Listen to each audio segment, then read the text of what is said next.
Olá, bem-vindos ao Giramundo, a nossa revista eletrônica do Diário Campineiro. Hoje eu tenho a alegria e a honra de receber de volta alguém que não apenas pesquisa a própria história, mas vira uma ponte entre o passado, o presente e o futuro. Thalita Azevedo. Ela retorna ao Giramundo depois de transformar a memória em movimento, a ancestralidade em ferramenta e a pesquisa pessoal em um farol que vem iluminando universidades, centros culturais e até congressos internacionais. De lá para cá, eu entrevistei a Thalita no começo do ano, né? O livro estava no forno. Ela apresentou já seu trabalho na Unicamp nos Emirados Árabes. Publicou seu primeiro livro impresso, que a gente conversou sobre ele, já está escrevendo o segundo. Participou, vejam só, de um TEDx sobre ancestralidade e tem caminhado pela cidade compartilhando o seu mapa vivo da memória afro-brasileira, seja em livrarias, espaços tecnológicos, como o Google Fatec, centros de pesquisa ou encontros de engenharia. Thalita também tem ampliado o seu olhar para algo que eu amo, a tal da inteligência regional.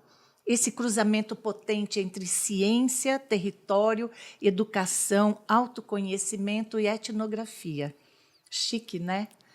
Hoje, a gente não vai apenas revisitar sua trajetória. Vamos entender como memória pode virar metodologia, como ancestralidade pode virar futuro e como pesquisa pode virar cura coletiva. Seja bem-vinda de volta, Thalita. Oi, Li! Primeiramente, agradecer o seu convite, sua confiança, agradecer ao Diário Campineiro por estar aqui com a gente, agradecer a Eduardo, a equipe técnica, e dizer que eu acho chiquérrima essa apresentação. Por mim, eu deixava lá no meu despertador. Eu gravo para você, pode deixar. Para falar, gente, realmente, olha, é tudo isso e um pouco mais. Que legal, muito. É um grande privilégio poder acompanhar essa linha do tempo aí com você. Você vê, a gente só se dá conta da importância da gente quando outras pessoas falam, né? É meio assim, né? Que a gente está naquele turbilhão. Eu imagino você nesse turbilhão de pesquisa, de aula, de vai e de vem e viaja e pesquisa de novo e conversa e quebra o pé e conserta e vai e vem. E aí não se dá conta. É verdade, retrospectiva, né? A gente também quebrei dentro disso tudo. Tive aí o meu momento de pausa. É, bem isso, né? Às vezes, quando a gente está precisando, o corpo está precisando, né? O universo conspira para que aconteça também, né? Thalita, a última vez que você esteve aqui, desde aquela última vez, a sua pesquisa literalmente ganhou o mundo, né?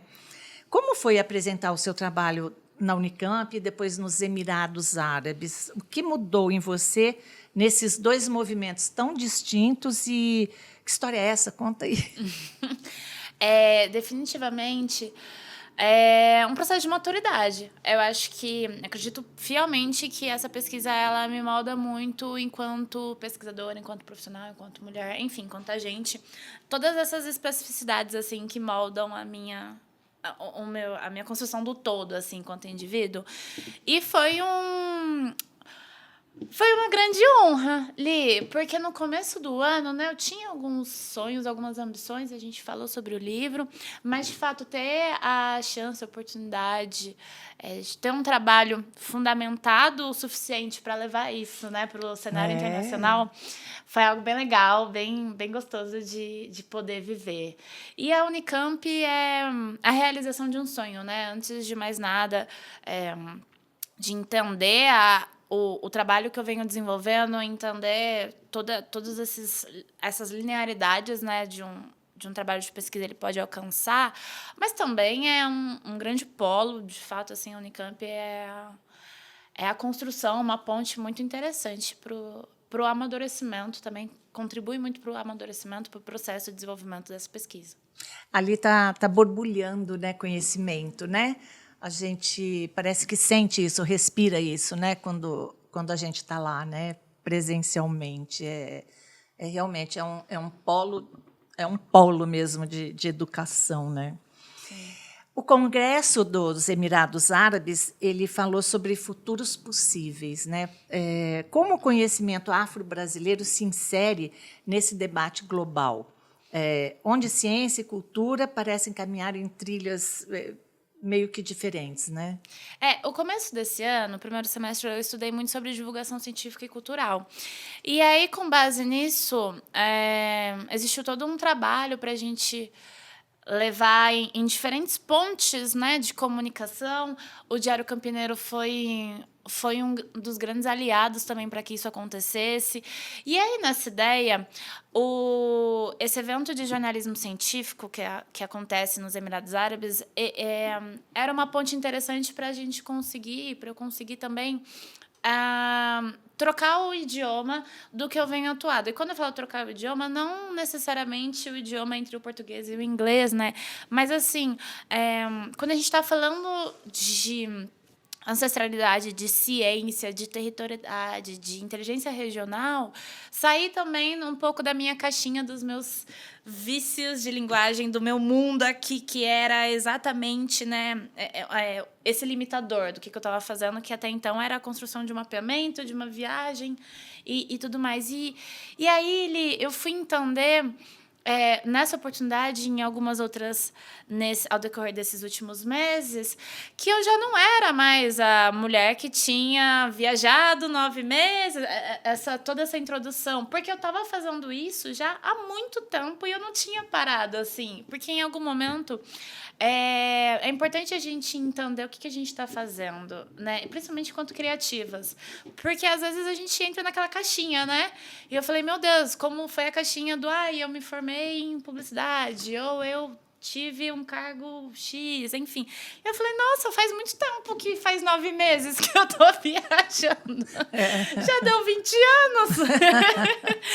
E aí eu tive uma grande oportunidade de fazer esse cruzamento, de falar quando a gente está fazendo divulgação científica, por exemplo, essa linha de ciência, ela vai atravessar muito o campo etnográfico, cultural, do Iorubá, que vai falar, por exemplo, de orixás, vai falar sobre Exu, que tem essa ponte de ligação em comunicação, né, em levar diferentes informações entre mundos. E aí eu pude ter essa contribuição de trazer esse outro repertório antropológico para a nossa linha de discussão filosófico, para o papel de importância, né, em que um agente de divulgação científica está fazendo com uma sabedoria afrodiaspórica, ela também pode dar uma régua e compasso, sabe? Para essa construção que a gente acaba fazendo por muitas vezes no automático. E me diz uma coisa, a sua pesquisa sobre o Toninho, que é da lenda do Boi Falou, né? Que é a única lenda de boi do estado de São Paulo, mas é a principal lenda, a única também de Campinas. Ele estourou no G1 e na Unicamp, justamente no timing da COP30. Você esperava que um mito local, né, nosso aqui de Campinas, se tornasse um símbolo de apagamento negro e de protagonismo ancestral? Quando você iniciou? Quando eu iniciei muito por... Eu fui na festa do Boi Falou, né, esse ano. Fazendo esse papel, né, do vovô para crer.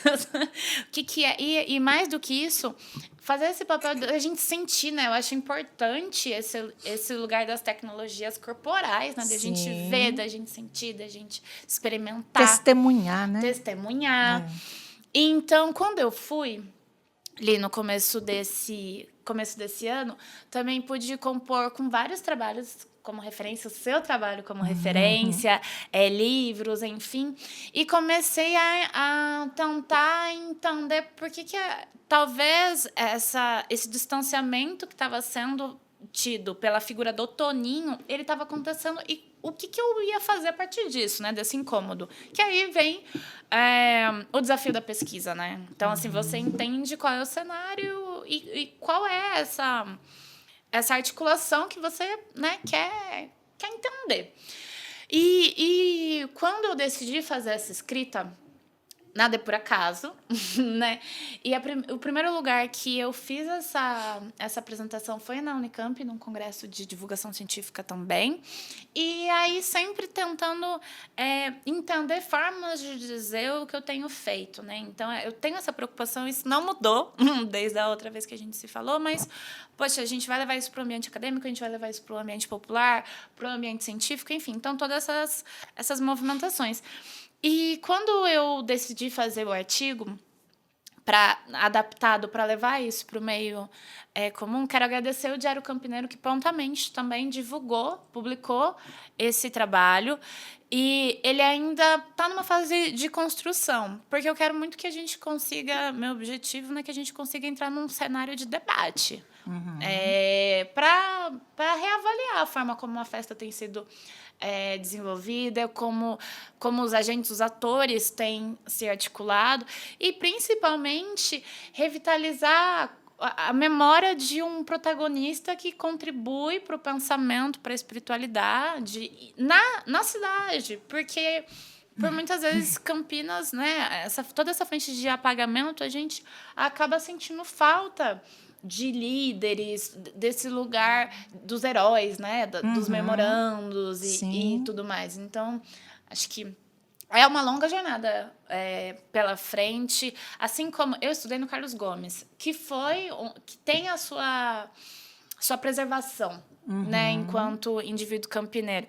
Quero muito que isso aconteça com o Toninho também, que a gente tenha uma escola com o nome dele, até porque vai ser um preto velho que, na lápide no cemitério da cidade, vai ter gente agradecendo, né, por conquistas acadêmicas.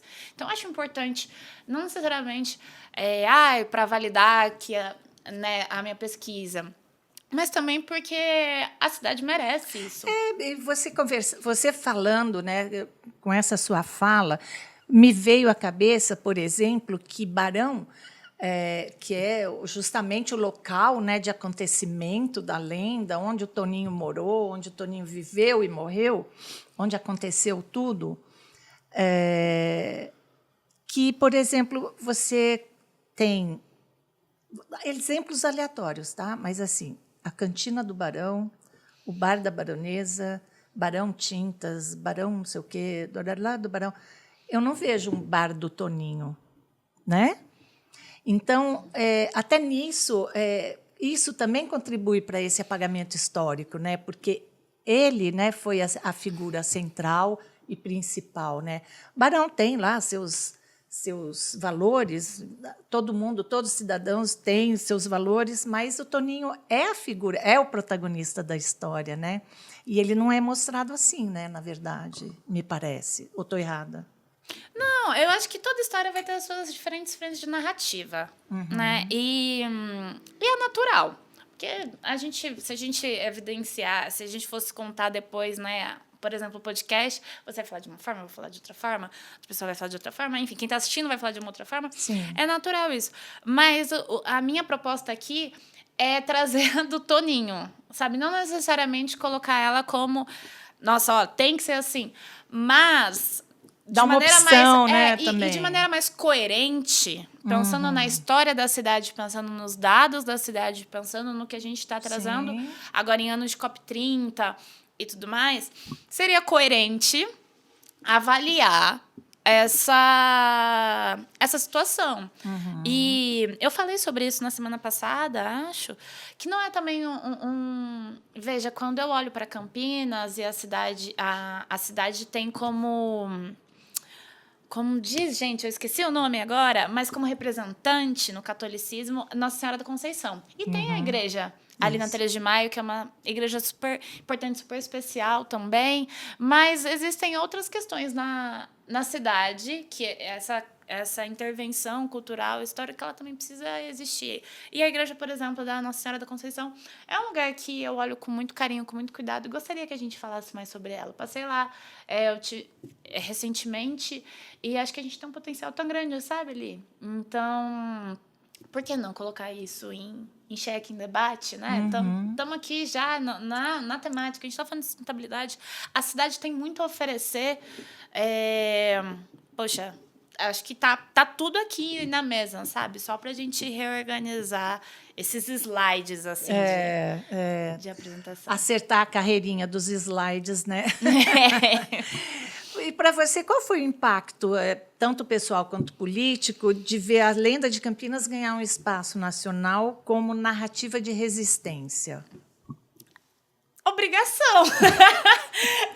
Porque esse é o intuito do meu trabalho.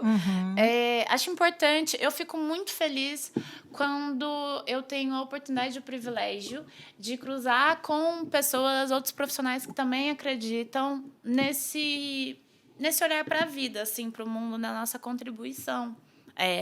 Né? Porque quando você está falando de comunicação e tudo mais, existe uma responsabilidade por trás. Então, eu fico muito feliz que outras pessoas, além de mim, olhem para isso de forma semelhante, que a gente consiga se encontrar ao decorrer aí dessa agenda, né, e tal. E mesmo que tenham narrativas diferentes, né, acabam tendo uma congruência em algum momento. Isso é importante, né? E quando você fala que os pretos velhos são fontes de pesquisa territorial, o que exatamente isso significa no seu método? Para mim, eu sou uma pessoa que eu agradeço e eu sempre torço para ter a oportunidade de conversar com uma pessoa mais velha do que eu, assim. Então, seja em mentalidade, seja em experiência de vida, mas existe um lugar da sabedoria que só o tempo traz pra gente. E eu tô aprendendo cada vez mais a reconhecer a importância disso, sabe? E quando eu faço essa pesquisa sobre o Toninho, e ele é denominado um preto velho, lá no livro, né, da Amélia, filha do Barão Geraldo, e a gente também existe esse paralelo com as religiões de matriz africana, da figura dos pretos velhos, né, como orientadores, eu vejo, mais uma vez, né, a importância de trazer esse debate dessa figura como um sacerdote de saberes ancestrais com a ação, com a contribuição do tempo, que aí é mais uma frente de conhecimento muito importante. Então, falando de COP30, de todo esse debate, que a gente está criando outros nomes para falar de algo que já existe há muito tempo nas filosofias, nas etnias ancestrais, me parece, mais uma vez, ser coerente ouvir os mais velhos. E os mais velhos destes tempos que existia uma circularidade, uma sustentabilidade no modo de viver, de enxergar a vida, de respeitar o ambiente à sua volta. Então, eu trago até como uma espécie de manifesto, né? Que em época de COP30, eu vi a notícia do convite ao Papa Leão, e não me cabe aqui, obviamente, com os meus poderes, elencar quem deve ou não ser convidado.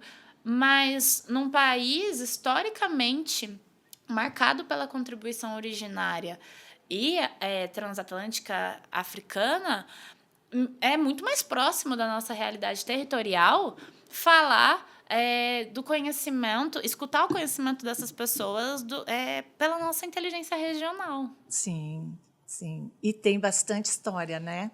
Sim. E tem muita história. E aí, depois de tudo isso, chegamos ao seu primeiro livro, né? O primeiro livro impresso, que nasceu da sua travessia emocional e virou, finalmente, um objeto físico. Como foi segurar esse livro pela primeira vez na mão? Pode mostrar ele.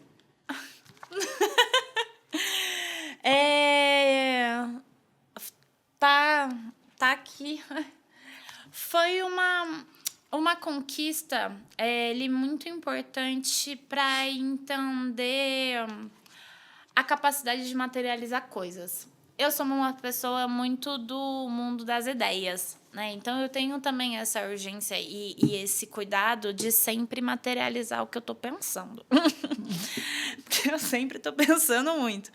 Então, quando eu vi ele impresso, foi um não sei se um choque ou um alívio, mas foi um conjunto de emoções, sabe? Porque e aí quando eu vi assim que eu discordava já muito de mim, eu fiquei tão feliz, Porque, né, nessa correria da vida, assim, às vezes a gente não tem essa oportunidade. Esse livro ser impresso depois de 2 anos foi num tempo legal para eu reavaliar o que eu acreditava, o que eu não acreditava mais, entender que já tinha passado esse processo dessa narrativa, né, de quem estava viajando, ou como se fosse um momento da vida, como se eu não fosse essa sempre. Fechar uma etapa. Com certeza. Era uma entrega comigo mesma, que foi uma construção muito coletiva, porque eu, prática como costumo agir, tinha feito até então o digital, né? E aí eu ouvia muita gente falando, tá, acho que eu sinto muita falta do físico e tudo mais. E eu sou uma pessoa muito analógica, né? Eu imprimo as fotos dos lugares e as coisas que eu pesquiso. Então eu vi que eu também não era o patinho feio ali, que a gente ainda consome muito a vida real. E um livro físico também é uma constatação que apesar do digital, apesar dos apesares, a gente ainda se interessa também pelos outros sentidos que a interação com algo novo pode despertar, sabe? Com certeza, né? E você já está escrevendo o segundo. Pode dar spoiler? O que você pode contar? Olha, Ali, os segundos, né? Assim, eu vejo outras frentes agora, principalmente enquanto nessa área de pesquisa, né, essa fundamentação, essa base de pesquisa está um pouco mais empírica para mim, né? Então, o que eu construo, como eu construo e tal. Então, assim, tem outros projetos acontecendo nessa base literária. Vou ser bem honesta que eu não sei qual deles vem primeiro. Mas eu tenho a publicação dos artigos que eu tenho construído a caminho. Quero fazer um livro falando muito sobre essas práticas de ervas e esses saberes, né, ancestrais, enfim, todo esse lugar da alimentação, do cuidado, das origens, enfim, das ritualísticas. Acho o Brasil um país muito religioso e, consequentemente, também muito espiritualizado. Então, gosto muito daqui. Então, para esses próximos livros, eu tenho já algumas propostas. Comecei a escrever um livro muito da pesquisa, que eu tenho aprofundado em uma etnia em específico. Não vou falar sobre ainda, mas esse livro, ele é, de fato, agora o que vai ser uma construção mais sólida, porque aí é a primeira vez que eu estou aprofundando, né, em uma filosofia, em uma etnia e tal, originária afrodiaspórica no Brasil. Mas, em paralelo, eu tenho essas outras 2 publicações, né? Que são os artigos, esses trabalhos que eu tenho feito, que eu tenho publicado numa newsletter também, às vezes. E esse lugar também desses registros de conhecimentos que a gente está falando, né? De uma interação com o ambiente, tudo mais, muito importante. E que eu sinto muita falta. Tive a oportunidade de conhecer em São Paulo uma benzedeira, no Rio de Janeiro. Aqui em Campinas, quero ter a oportunidade de conhecer mais sobre como a gente tem dialogado também com esse conhecimento, porque eu acho muito importante. E assim, passando de benzedeira para tecnologia, né? O seu TEDx sobre memória e ancestralidade, ele foi potente, sensível e super direto, né? O que ficou desse momento para você? Mais responsabilidade ou mais liberdade? Eu acho que as coisas caminham muito lado a lado. À medida que eu fico mais livre, eu fico mais responsável, mais comprometida. Foi uma conquista muito legal, muito importante.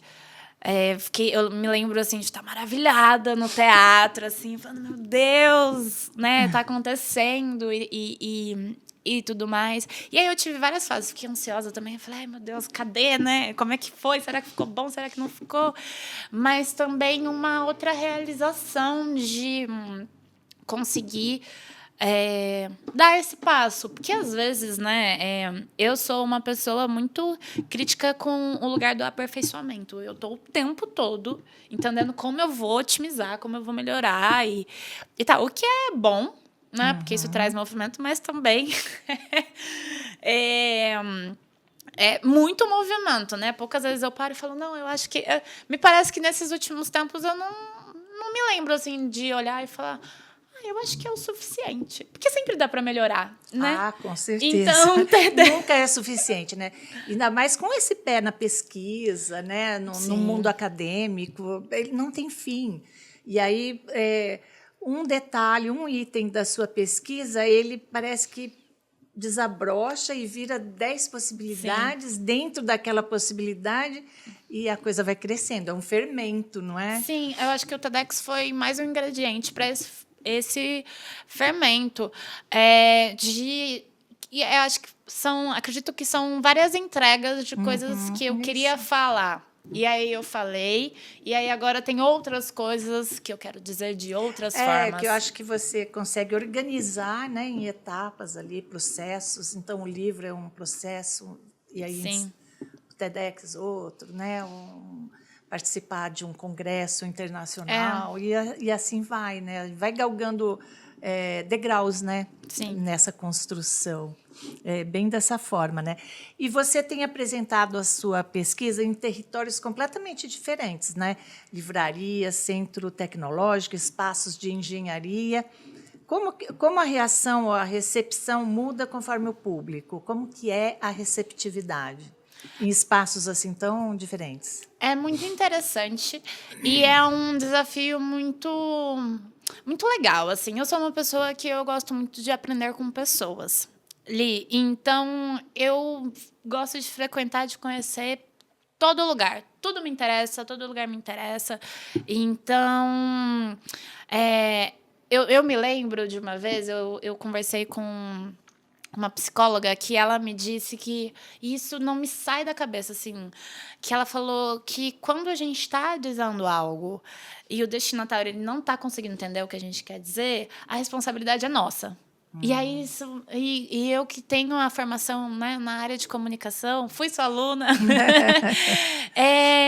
Nossa, foi muito interessante ouvir isso, porque eu falei, é verdade.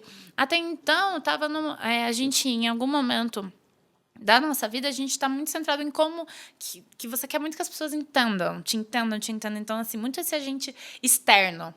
Né? E aí, ao processo que eu pude ter a oportunidade de amadurecer esse ano também, começar a transformar, como eu digo, porque não me parece que um trabalho como esse deva ou vai estar em um determinado ambiente somente de maneira restrita.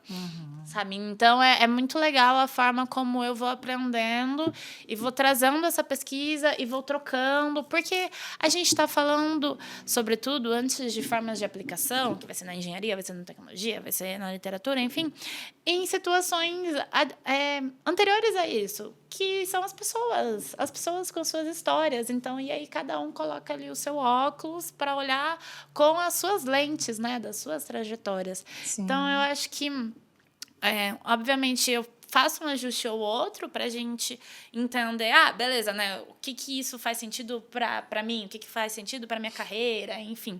Mas o núcleo da pesquisa, né, do trabalho, ele permanece sendo o mesmo. Isso é muito legal. E você agora está ensinando, né, em centros de pesquisa e assim provocando discussões sobre inteligência regional. Como você define esse conceito? O que exatamente é isso? Explica para a gente, para quem está nos assistindo. Sim, para mim, inteligência regional é um lugar de muita autoestima intelectual.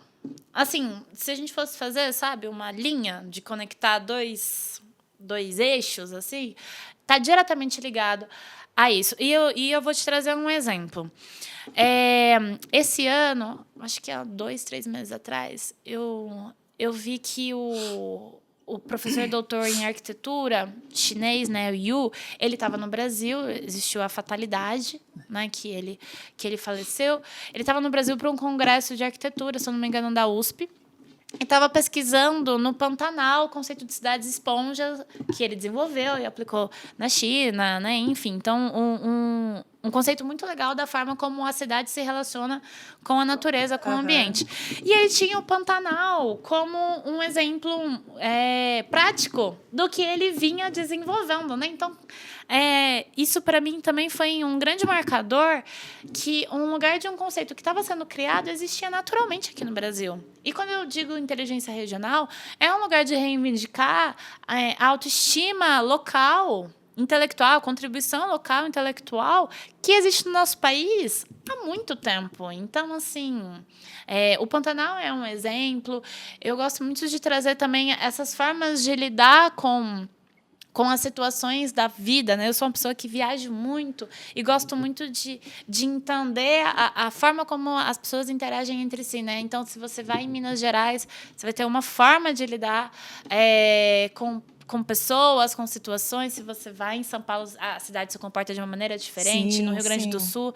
As cidades são vivas, né? Elas têm a própria dinâmica, né? É uma célula. Sim, de um corpo todo, de um país continental como é o Brasil. E isso vem muito de um olhar mais de mercado quando a gente vai falar sobre cenário, né? Então, o cenário de São Paulo, a história de São Paulo, o momento atual da cidade é completamente diferente do lugar de Belém. Enfim, por que isso acontece? Olha, o que a gente consegue construir? O meu convite aqui, trazendo sobre inteligência regional, é a gente ter um pouco um olhar mais aprofundado aos detalhes, né, do país e não colocar isso num grande envelope como se o Brasil fosse uma coisa só, exportar para o mercado exterior e acabou. E eu digo que o nosso território também ele é muito ele é muito criativo, ele é muito latente também, até porque existem empresas vindo para cá. A gente teve um concurso de uma grande empresa de tecnologia convidando pessoas a descobrirem sítios arqueológicos na Amazônia. Então, isso já existe, já é reconhecido. Então, é um convite para a gente começar a entender quais são os agentes, né, as contribuições de território, de pessoas, de culturas, enfim, nessas diferentes localidades do Brasil. E ter mais orgulho também, né, da nossa terra, né? Sim. Seja lá onde a gente esteja, onde a gente estiver. Né? Sim, com certeza. É importante esse conhecimento mesmo, né? E para ter esse reconhecimento, precisa ter esse conhecimento antes, né? Dessa importância, né? Para você, como que ciência, educação e autoconhecimento se entrelaçam nessas aulas, né, que você dá? Parece improvável, mas você mostra que faz sentido, né, misturar isso. Como você faz? Ai, gente, eu falo. É simples assim, né? Falei, está falado. Eu proponho. Porque a base de tudo sempre vai ser a construção. Acho que tem dois momentos aqui que a gente precisa dividir, né? A base muito do conhecimento do indivíduo, do ser, me parece ser o autoconhecimento. De você entender quem você o que você gosta, o que você não gosta, quais são os seus sonhos, enfim. Então, toda uma construção de saber sobre si. A ciência, por sua vez, me parece muito um lugar externo, de você saber muito sobre o outro, sobre o externo, sobre os ambientes, sobre as outras pessoas, sobre as outras histórias, enfim. Então, esse lugar mais externo. E a educação é a ponte disso tudo. Eu sou uma pessoa com um aprendizado muito grande e uma orientação muito próxima ao ambiente de educação. E quando eu falo educação, não necessariamente é somente a instituição, a Unicamp, né? Mas eu aprendo de muitas formas e com muitas instituições de ensino, que são os territórios, são os quilombos urbanos, como tem a Casa de Cultura Tainã aqui em Campinas, a própria Unicamp, ou quando eu visito a minha mãe, enfim. Então, esses diferentes lugares são territórios de educação. E, para mim, é muito importante fazer essa mistura entre o ser e o outro, sabe? Para que a gente consiga começar a entender a importância das interações humanas e das interações humanas com o coletivo e com a sociedade, com o ambiente, de uma maneira mais circular. É uma troca, né? Sim. E qual é o público que você tem nesses centros de pesquisa? Para mim Como é? também, Como é esse público? muito legal isso, Li, porque quando eu comecei, eu tinha muito a certeza do que aconteceria, né? Assim, e como aconteceria. E aí, e para quem aconteceria? Então eu já tinha esse desenho, né? E a minha persona é essa e tal. E aí, à medida que eu comecei a ampliar, então, né, vou em um centro cultural, vou em um centro de pesquisa, vou numa universidade, vou numa empresa, enfim, comecei a entender que diferentes perfis de pessoas se interessavam. Então, eu já tive a oportunidade de dar uma palestra para quem está no ensino médio, e já tive a oportunidade de conversar e ser prestigiada por uma pessoa de mais de 60, 70 anos. Então, foi uma coisa também que saiu do meu controle. Né? Então, quais são as pessoas, os perfis de pessoas que se interessam por isso? Ele é muito... Ele é Diverso. muito diverso. E é muito legal que isso aconteça. Porque aí a gente está num processo de descobrimento mútuo, sabe? Porque, assim, são pessoas entendendo pessoas, falando de pessoas e pesquisando pessoas, né? Sim. É bacana. Então, e o seu trabalho, inclusive, ele mistura a etnografia com memória afetiva, né? Pesquisa com espiritualidade, território com cura. Isso causa estranhamento na academia? Eu espero que não. Ou já tem abertura para esse tipo de abordagem? Eu acho que não existe, né, uma censura, uma restrição por... Não, o que eu quero dizer é assim, você está falando mesmo assim de coisa afetiva, de cura, né? De preto velho, de benzedeira, né? Então, assim, para a academia, eu imagino que a ciência passa um pouco longe disso, né? Você percebe esse viés, que exista um viés ou não? Acho que não, né? Eu não me preocupo muito com isso, assim. E não ignoro a possibilidade de existir, o que pode acontecer e tal, mas eu tenho focado muito no que precisa ser feito, Li. E eu também tenho a grande oportunidade, o grande privilégio de conhecer pessoas interessadas a facilitar que isso seja feito também.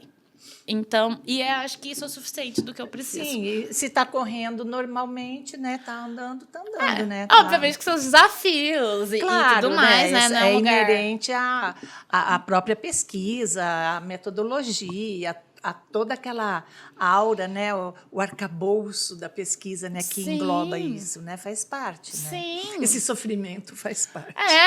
Dificuldade, sofrimento e tal. Então, também não me cabe o lugar de romantizar, de simplesmente acontece sim. assim, tudo. Não cai do céu, né? Não. E eu descobri isso fazendo. Então, eu acho importante a gente focar no que a gente acredita ser importante, o que a gente consegue contribuir. E, sabe, eu tenho muitos erros, muitos acertos, mas eu vou. E faz parte, né? Isso, é assim, né? Que bom que acontece dessa forma, né? E 5 anos de análise, né, Lia? Acontece dessa forma. Tem essa parte também que ajuda muito, né? Sim. Depois de tantos avanços, viagens, né, as suas publicações, tanto do livro, de artigos, suas conquistas, qual a pergunta que ainda te move hoje? O que te tira da cama de manhã? O que te faz pegar seu trajeto para chegar lá? E aí? E voltar? Eu acho que essa é uma pergunta muito simples, muito curta, muito objetiva. Qual é? E aí? E aí? E significa muito para mim. E aí? Sabe? Então, eu tô sempre no lugar... Você acorda de manhã, né? E já vem o... E aí? E aí, sabe? Smash. Publiquei um livro, aprofundei em pesquisa, errei, acertei, sofri, chorei, agradeci, mas e aí? Então, eu sempre estou nesse lugar de curiosidade, sabe? Curiosidade pelo novo ou pelo contemporâneo, enfim. Então, mais numa aliança no comprometimento com o movimento. E engraçado, né? E é bem isso, né?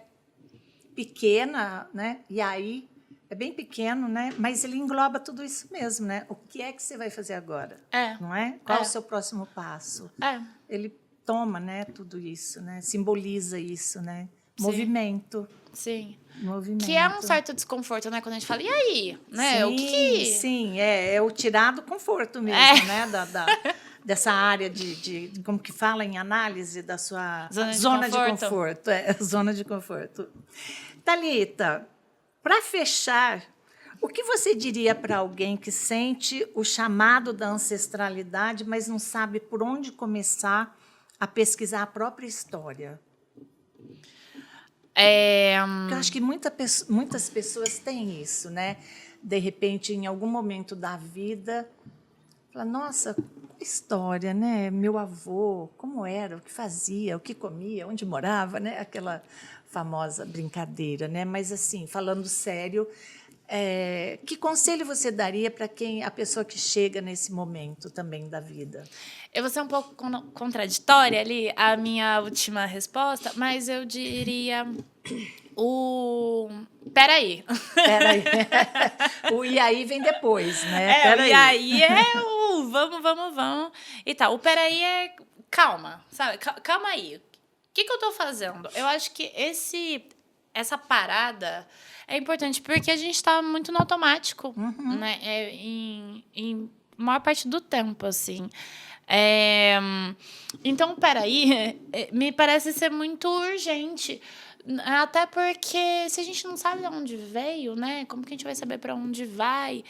E num mundo em que o Brasil é um dos 5 países que mais consomem redes sociais, a gente está o tempo todo recebendo mensagens de como a gente vai, né? O que a gente tem que estar usando, o que a gente tem que estar vestindo, como tem que ser o nosso comportamento. Então, é muito latente o lugar de saber quem que a gente é.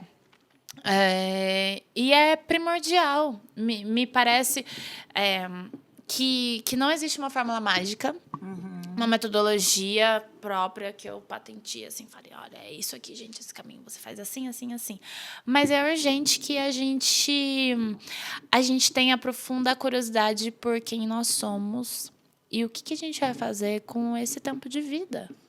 O Brasil, a longevidade foi tema do Enem, né? O Brasil está envelhecendo, vivendo por muito mais tempo.